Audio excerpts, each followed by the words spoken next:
ഇന്ത്യക്ക് കൃത്യമായ ഒരു മറുപടി പാകിസ്ഥാൻ നൽകാനുണ്ടായിരുന്നു. അത് കൊടുത്തു. അതിൽ പാകിസ്ഥാന് ചില കാര്യങ്ങൾ കിട്ടാനുണ്ടായിരുന്നു. അത് വാങ്ങിച്ചു കൂട്ടുകയും ചെയ്തു. ആ ഒരു സാഹചര്യത്തിലാണ് ഇപ്പോൾ വെടിനിർത്തൽ ഉണ്ടായിട്ടുള്ളത്.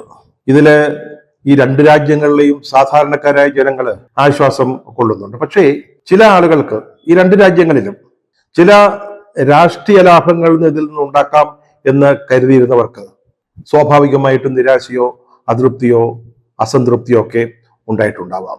പാകിസ്ഥാനിൽ അധികാരം പിടിക്കാൻ കാത്തു നിന്ന ഒരു വിഭാഗമുണ്ട്. അതിലൊന്ന് സൈന്യം തന്നെയാണ്. അതുപോലെ ഇന്ത്യയിലും ഈ ദേശാഭിമാനവും രാജ്യസ്നേഹവും ദേശക്കൂറും അതിന്റെ വികാരം അങ്ങനെ കത്തിച്ചു നിർത്തി അതിൽ നിന്ന് ലാഭമുണ്ടാക്കാം, അല്ലെങ്കിൽ ആ കലക്കവെള്ളത്തിൽ നിന്ന് വോട്ട് പിടിക്കാം എന്നൊക്കെ പ്രതീക്ഷിച്ചിരുന്ന ആളുകൾ സ്വാഭാവികമായിട്ടും അതിന് സാധ്യതയും ഉണ്ടായിരുന്നു. അവർക്ക് ഇക്കാര്യത്തിൽ, അല്ലെങ്കിൽ ഈ വെടിനിർത്തൽ ഉണ്ടായതിന്, അല്ലെങ്കിൽ ഒരു സമാധാനം താൽക്കാലികമായിട്ടെങ്കിലും കൈവരുന്നതിന് അസംതൃപ്തി ഉണ്ടാവാം.